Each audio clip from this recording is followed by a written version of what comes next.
आज हम अपने इस वीडियो में बात करने वाले हैं सब्जेक्ट, प्रेडिकेट और ऑब्जेक्ट की। ये टर्म्स बहुत ही इंपॉर्टेंट हैं क्योंकि इंग्लिश ग्रामर में यदि आपको अन्य टॉपिक्स को अच्छे से डील करना है तो इनका नॉलेज होना बहुत ज़रूरी है। तो चलिए बिना समय बर्बाद किए हम लोग शुरू करते हैं आज का वीडियो। सबसे पहले बात करते हैं हम लोग सब्जेक्ट की। देखिए सब्जेक्ट क्या होता है। सब्जेक्ट वो होता है जिसके बारे में हम लोग बात कर रहे हैं। सब्जेक्ट क्या होता है जिसके बारे में हम लोग बात कर रहे हैं। और इसकी एक बड़ी महत्वपूर्ण बात है कि सेंटेंस में किसी भी सब्जेक्ट का जो पोजीशन होता है वो सबसे फर्स्ट में रहता है। और इसके बाद हम लोग को ये जानना चाहिए दोस्तों कि सब्जेक्ट आखिर कौन कौन हो सकते हैं। तो सब्जेक्ट कोई भी हो सकता है, किसी भी चीज़ का नाम हो सकता है, किसी इंसान का नाम हो सकता है, किसी प्लेस का नाम हो सकता है, रिवर्स का नाम हो सकता है, किसी भी चीज़ का नाम सब्जेक्ट हो सकता है। इसके अलावा I, we, they, you, he, she, it, name, singulars, plurals और नाउन फ्रेज भी सब्जेक्ट हो सकते हैं। सब्जेक्ट को जानने के बाद चलिए अब जानते हैं प्रेडिकेट के बारे में। देखिए प्रेडिकेट के बारे में दो तीन बात बड़ी महत्वपूर्ण है कि पहला तो ये सब्जेक्ट क्या करने जा रहा है आपको ये बता देता है, ठीक है। दूसरी बड़ी बात ये है कि प्रेडिकेट में वर्ब और ऑब्जेक्ट इंक्लूड रहते हैं, ठीक। तीसरी बड़ी महत्वपूर्ण बात यह है कि यूजुअली सब्जेक्ट को छोड़कर बाकी सभी पार्ट्स प्रेडिकेट के अंतर्गत आते हैं। चलिए कुछ और एग्जांपल्स देखते हैं सब्जेक्ट और प्रेडिकेट का। The sun rises in the east. The sun rises in the east. यहाँ पर द सन क्या होगा, हमारा सब्जेक्ट होगा और राइजेस इन द ईस्ट हमारा प्रेडिकेट होगा। नेक्स्ट है we can not pump the ocean dry. We can not pump the ocean dry. तो हमारा सब्जेक्ट क्या होगा, वी, और can not pump the ocean dry क्या हो जाएगा हमारा predicate. My younger brother is going to married next week. My younger brother is going to married next week. यहाँ पर सब्जेक्ट क्या होगा, माई यंगर ब्रदर, और is going to married next week हमारा प्रेडिकेट होगा।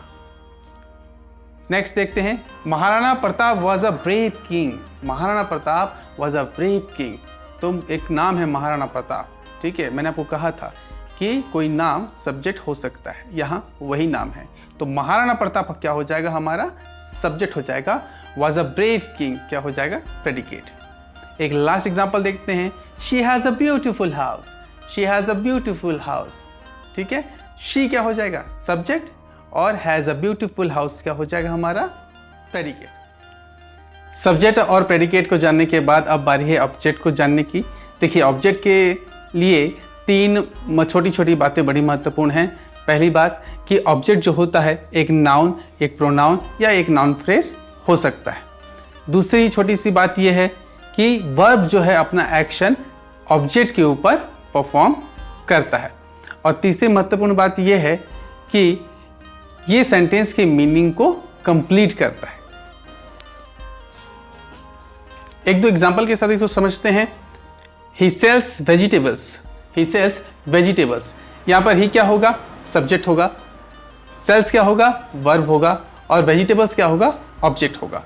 सेल्स का जो action है, बेचने की जो क्रिया है, वो किस पर परफॉर्म हो रही है, वेजिटेबल के ऊपर हो रही है। बेच रहा है, क्या बेच रहा है, वेजिटेबल बेच रहा है, ठीक है। तो वेजिटेबल क्या होगा हमारा ऑब्जेक्ट होगा। एक और एग्जाम्पल देखते हैं she loves him. She loves him. तो यहाँ पर सब्जेक्ट क्या है शी, लव क्या है वर्ब, और हिम क्या है हमारा ऑब्जेक्ट। यहाँ पर भी जो प्रेम कर रही है लड़की वो किससे कर रही है, उससे, यानी किसी व्यक्ति के साथ, ठीक है। तो ऑब्जेक्ट क्या हो जाएगा हिम और लव क्या हो जाएगा हमारा वर्ब।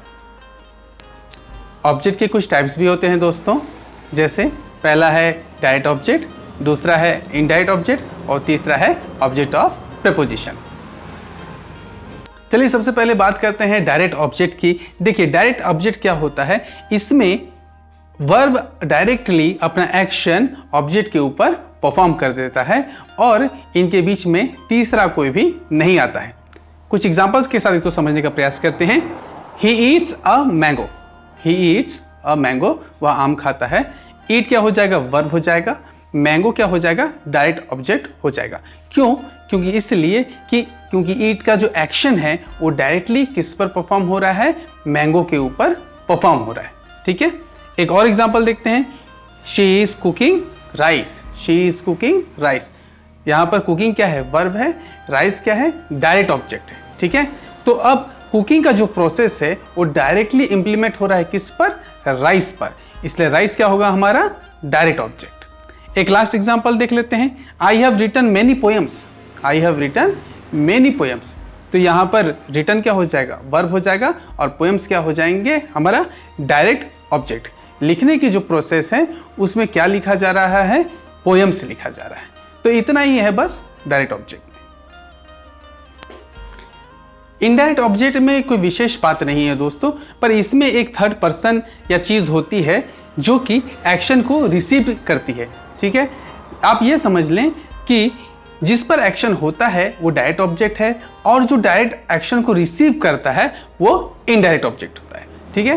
कुछ एग्जाम्पल के साथ इसको क्लियर करने का प्रयास करते हैं। Give him the price, give him the price. यहाँ पर हिम क्या हो जाएगा, इनडायरेक्ट हो जाएगा, और द प्राइस क्या होगा, डायरेक्ट ऑब्जेक्ट हो जाएगा। इनडायरेक्ट ऑब्जेक्ट इसलिए होगा हिम क्योंकि वो जो डायरेक्ट ऑब्जेक्ट है द प्राइस उसको रिसीव कर रहा है, ठीक है, इसलिए हिम क्या होगा, इनडायरेक्ट ऑब्जेक्ट होगा। एक और एग्जांपल देखते हैं, मयंक सेंट हिज मदर अ parcel, Mayank sent his mother अ पार्सल। तो यहाँ पर अ पार्सल क्या हो जाएगा, डायरेक्ट ऑब्जेक्ट, और हिज मदर क्या हो जाएगा, इनडायरेक्ट ऑब्जेक्ट। क्यों होगा, क्योंकि हिज मदर जो है पार्सल को रिसीव कर रही है, ठीक है। एक लास्ट एग्जांपल देखते हैं, आई सर्व्ड देम फूड, आई सर्व्ड देम फूड। फूड क्या होगा, डायरेक्ट ऑब्जेक्ट, देम क्या होगा, इनडायरेक्ट ऑब्जेक्ट। क्यों होगा, क्योंकि जो देम है वो फूड को रिसीव करता है। तो यही है इनडायरेक्ट ऑब्जेक्ट। ऑब्जेक्ट का लास्ट टाइप है ऑब्जेक्ट ऑफ प्रपोजिशन। दोस्तों ऑब्जेक्ट ऑफ प्रपोजिशन प्रपोजिशन और डायरेक्ट या इनडायरेक्ट ऑब्जेक्ट के साथ मिलकर बना होता है, और जिस पर कि साधारण ऑब्जेक्ट की तरह एक्शन का टास्क परफॉर्म होता है, ठीक है। कुछ एग्जांपल के साथ हम लोग इसको क्लियर करने की कोशिश करते हैं। जैसे Meena mocked at me, Meena mocked at me. यहाँ मीना क्या है, सब्जेक्ट है, मॉक्ड क्या है, वर्ब है, और एट मी क्या होगा, ऑब्जेक्ट ऑफ प्रपोजिशन।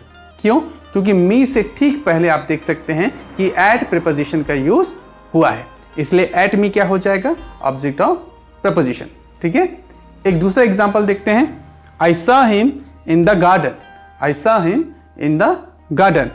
आई क्या हो जाएगा, सब्जेक्ट, सॉ क्या हो जाएगा, वर्ब, हिम होगा हमारा डायरेक्ट ऑब्जेक्ट, और इन द गार्डन होगा ऑब्जेक्ट ऑफ प्रपोजिशन।